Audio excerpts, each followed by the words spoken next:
Tribunal Kejari Maura segera tetapkan tersangka kasus dugaan korupsi Masjid Nerong.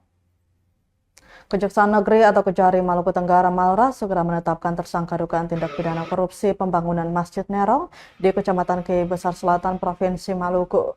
Penetapan tersangka akan dilakukan setelah ada hasil audit kerugian negara dari Inspektorat setempat. Kepala Seksi Intelijen Kejari Maura, Avel Hezer, mengatakan calon tersangka sudah ada, namun pihaknya menunggu dulu hasil audit inspektorat. Pasalnya, hasil audit inspektorat juga menjadi salah satu alat bukti untuk menetapkan tersangka. Dirinya menambahkan pihaknya telah mengirim surat permintaan untuk audit perhitungan kerugian keuangan negara atau PKKM ke Inspektorat Maura sejak Desember lalu. Diberitakan sebelumnya Kejari Maura melakukan penggeledahan dan penyitaan beberapa barang bukti dalam kasus tindak pidana korupsi penyalahgunaan dana hibah tahun 2022 pada Selasa 17 Desember 2024. Hal tersebut berhubungan dengan penyidikan dugaan tindak pidana korupsi penyalahgunaan dana hibah membangun Masjid Nurul Jannah Ohoi Nerong tahun anggaran 2022.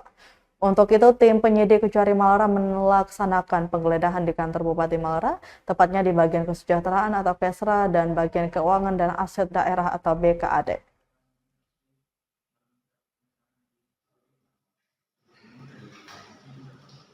Kami masih menunggu hasil permintaan kami. Jadi kami kemarin keluarkan surat untuk meminta perhitungan kerugian keuangan negara PKKM.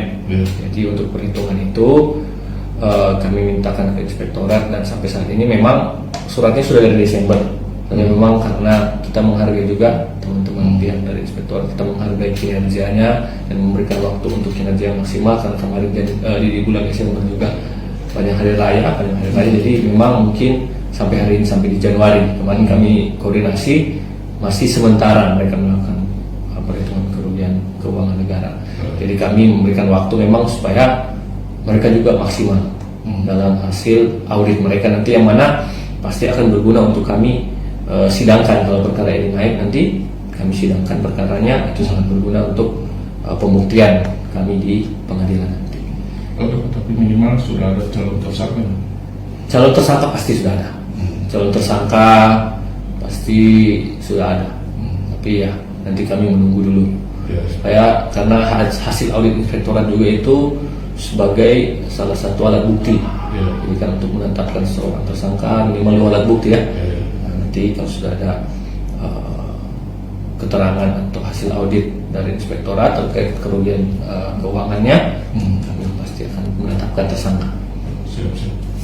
Oke, mungkin bisa dijelaskan selain dana hibah itu juga ada hibah dari DPRD Provinsi juga.